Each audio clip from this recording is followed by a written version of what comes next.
Well, Megan, all week long as we've been doing our interviews, we've been trying to figure out who got the better of who in the training room in the main event. And, they're both being a little guarded or they kind of frame it up. So in your experience with them, have you figured out who was getting the better of who? It's a good question, but I also think how much does it really matter? I think that there are times where you guys all go to different gyms and you'll see sometimes people who haven't even had a pro fight yet putting it on somebody who's ranked in the UFC. And I think, yes, there's a lot we can take away from that, especially certain tricks that each one may have. But I don't think it necessarily matters. And it's been a long time since they have really trained together. So I think while it's fun to talk about, I don't know how much, it necessarily comes into play once that cage door closes behind them. Nice. I want to ask you about the co-main event as well. I think we're all trying to figure out the psychology of Macey Barber, right? I mean, the first loss. And it was interesting when we talked to her, she talked about the injury more than she talked about the loss. You know what I mean? So what do you think? I mean, you had a chance to speak with her. Where do you think her head's at, and has she progressed from that? I think she's in a really good place, actually. I just spoke with her backstage, and you're right. She did talk about the injury a lot. But I think, with the difficulties of an injury like that, also comes some positives, which is giving her body rest that she hasn't had in a very long time. She's been training since she was a little kid. So I think when you see somebody who has a long layoff, they start to feel better all around because maybe you just learn to live with certain things. And maybe that's just a part of, this always aches, but it's just how it is. Well, she's coming in here really, really actually refreshed and able to rehab not just her knee, but her entire body. And I think having the time off maybe does make you a little bit hungrier. I think this is a great platform for her. We know she always performs when the spotlight is on her. So I think it's going to be really interesting to see how she comes back against a very game opponent. Yeah, and obviously everybody's focused on the title fight, the main event, but is there an under the radar, either a matchup or a storyline or something that you uncover that you think people need to be paying attention to? Yeah, well, I think actually all the early prelims are really interesting. Ricky Simone and Brian Kelleher, Miranda Maverick and Jillian Robertson. I really like that matchup. I think there's some great ones. Kelvin Gastelum and Ian Heinisch.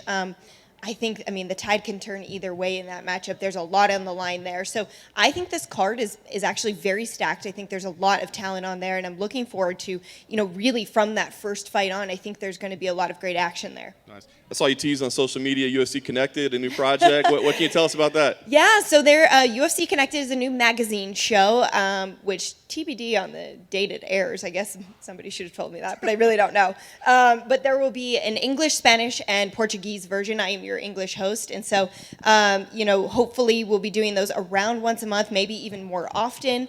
But if you remember The Ultimate Insider, which John Anik hosted and then I hosted as well, it's very similar to that. So different features, well-done features from all around the world of our athletes that maybe you don't get to see their journeys after they're in the octagon, or maybe somebody who's not necessarily a household name. It's being able to tell those different stories in a great, easy-to-digest way. Nice. Last thing for me, the long-form podcast. Is there still just been one episode, or what's the update on that? Oh my gosh, thank you for asking, because it's sort of my passion project. There's been 2 episodes. The first episode was great. Hey, thank you so much. Yeah, you can't ask for a better story than Ian Heinisch, right?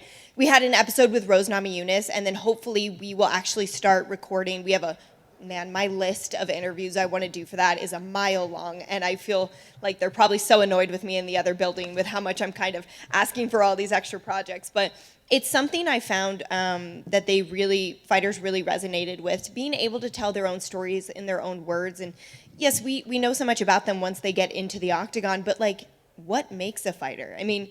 I can speak from experience that there's got to be something that makes you want to get into that octagon. And, to see my husband and his story and what makes him who he is, I would want people to know that whole story of Joseph. So to be able to give others the platform to know the whole story of, hey, this is how I grew up, these are the things I've overcame, and now I found success in the octagon. And to stop the story there, I think is really fun too, because it doesn't mean you have to be a mixed martial arts fan even to relate to these stories, to find something to hold on to from these stories. So hopefully those will start being released late February, early March, and then we'll continue with those, because it is something I truly love doing. And I apologize for the last bit. What was the title of it? I forgot. Is it just on the UFC Unfiltered feed? Yeah, it's called Becoming a Fighter, and hopefully we're actually going to expand into somewhat of an audio network. There's actually a great series, I'm not sure if you got to listen to it, hosted by Forrest Griffin, about training camps.